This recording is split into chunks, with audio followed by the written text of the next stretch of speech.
يا راجل ده فيلم الخطايا بيتكلم عن زوجة خانت زوجها عشان انشغل عنها حبة وخلفت من واحد غيره في الحرام ورجع سامحها. طول الوقت عندي افكار وكلام كتير عن موضوع الفن اللي بيبوظ المجتمع ده، واسئلة كتير بقى من نوعية هو الفن حرام؟ ليه الفن والترفيه عموما فلوسهم كتير؟ طب هو في حاجة اسمها فن هادف؟ الفرق بين زمان ودلوقتي في المنتج الفني واستقبال الناس للفن، وهل الناس نفسها لها دور في تحديد جودة الفن؟ ليه غيرت اسم قناة اليوتيوب بتاعتي؟ بالمناسبة تغيير اسم القناة له علاقة بالموضوع، بس خلينا ندخل في الموضوع الاول وفي الاخر هقول لك غيرته ليه. بص يا ريس، عمرك فكرت ان الفن زيه زي الاكل مثلا؟ زي الاكل بالظبط، في اكل بيشبعك ويقويك ويديك طاقه، حط يا ابني شويه كويسين، وفي اكل تاني ممكن يعمل لك مصايب في جسمك. طب والفن نفس القصه، في فن يخليك تفكر، يفتح لك دماغك، يعلمك حاجه، وفي فن تاني يهبطك، يحبطك، يبوظ ذوقك ويزرع في دماغك افكار مش لطيفه خالص. لكن السؤال هنا، هل الجمهور ليه دور في تحديد جوده الفن؟ خلينا الاول نتفق على حاجه، الفنان في النهايه مش بيشتغل من الفراغ، هو كده كده بيجيب من المخزون بتاعه اللي مليون في المية متأثر بالمجتمع اللي حواليه. خلينا ناخد مثال، في أواخر الستينات غنى المطرب الشعبي محمد عبد المطلب أغنيته المشهورة ساكن في حي السيدة، اللي كان بيقول فيها ساكن في حي السيدة وحبيبي ساكن في الحسين، وعشان أنول كل الرضا يومات يروح له مرتين.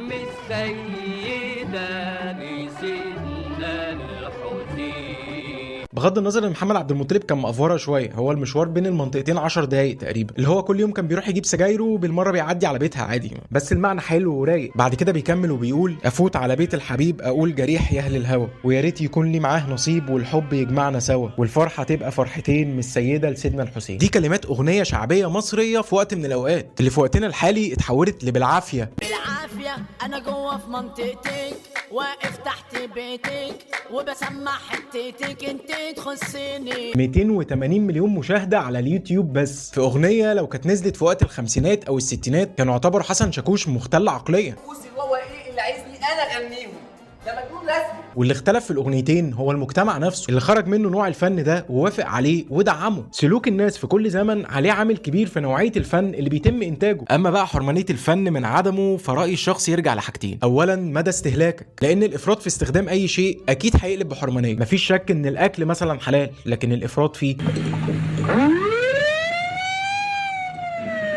الرياضة ومتابعتها أكيد تمام، لكن الإفراط في متابعتها والتعصب ممكن يوصلنا لكوارث. حتى التدين وممارسة الطقوس الدينية لدرجة إنك ما تعملش أي حاجة تانية في حياتك، ما أظنش إن ده صح. أما الحاجة التانية فهي نوعية الفن نفسه. يعني أنت عايز تقول لي إن في نوع فن حلال ونوع فن حرام؟ طيب هو الجدل حوالين السؤال ده ما هوش حاجة جديدة. من أول ما بدأت الفنون، السينما والمسرح، والناس انقسموا. في ناس شايفينها وسيلة مهمة للتثقيف وتغذية الروح، وناس تانية تكتب لك في التعليقات يا ريت تشيل المزيكا عشان حرام. وأنا مش عايز أنظر على حد فيهم، لكن هقول لك رأيي ببساطة ان في اعمال فنيه كتير جدا استحاله انا كهاشم اشوفها حرام. يعني مثلا في وقت من الاوقات لما بتظهر اغنيه بتحكي عن شاب محبط ما عملش اي حاجه في حياته وحاسس بالفشل، فبينجرف بسهوله مع صاحبه اللي بيشده لسكه المخدرات والهيروين، بيدمن وبيبتدي يسرق من اهله واللي حواليه عشان يشرب، وبيبقى شخص منبوذ من كل اللي يعرفه، وبيجرجر واحد صاحبه تاني معاه لنفس السكه لدرجه انهم بيسرقوا كل فلوس ابو صاحبه ده عشان الضرب، وفي النهايه بيموت بجرعه مخدرات زياده. وبتنتهي الاغنيه بالجمله دي: يا رب اديني فرصة تاني ارجع للحياة،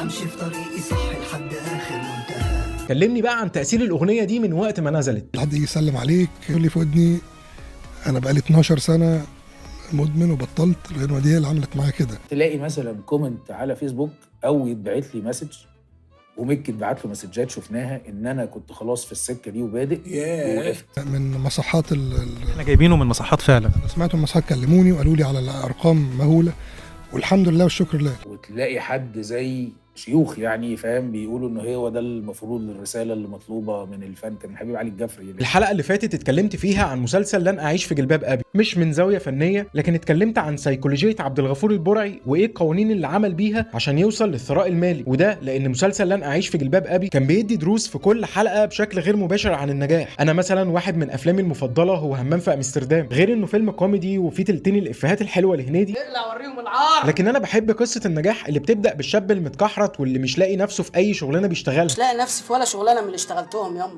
دايما حاسس ان طير محبوس جوه قفص، ولحد ما بيحقق احلامه، مرورا بقى بكل الصعوبات والمواقف اللي بيعدي بيها، وتفاصيل زي ان هو الوحيد اللي حاطط هدف قدامه وبيسعى له وسط الشله اللي متحوط بيها، هو الوحيد اللي ما بيشربش، وتفاصيل تانية كتير ممكن نتكلم عنها في حلقه منفصله. لكن اللي عايز اقوله في النقطه دي ان زي ما في اعمال كتير حرام نضيع عليها وقت اصلا، في برضه اعمال فنيه كتير جدا بتفرق في حياه بني ادمين وغير البني ادمين كمان.